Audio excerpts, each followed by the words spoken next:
అందరికీ నమస్కారం. మా ఇంటి నిర్మాణంలో జరుగుతున్నటువంటి వివిధ రకాల ఇంపార్టెంట్ విషయాలు మీతో షేర్ చేసుకుంటున్నాను. ఈరోజు ఉదయం వర్షాకాలంలో ఈ పైన పనులు ఏవి ప్లాస్టరింగ్ ఇట్లాంటివి చేసుకుంటే ఇబ్బంది వస్తుంది, అంటే వెదర్ రిపోర్ట్ చూసుకొని మేము చేస్తామని చెప్పి మేస్త్రి గారు చెప్పారు.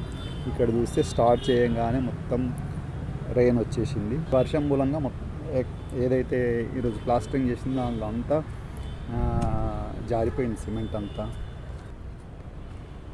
చూడండి ఎలా అయిపోయిందో.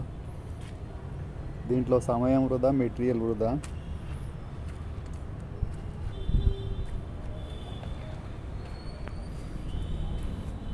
ఇంత మొండిగా చేస్తారంటే పని వాళ్ళు, మనం ఏదైనా చెప్తే అది కాదు, ఇది ఇలాగే చేస్తాం.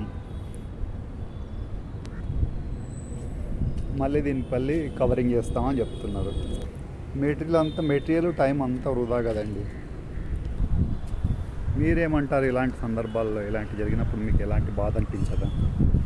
మీకు ఇలాంటి ఎప్పుడైనా జరిగిందా చెప్పండి.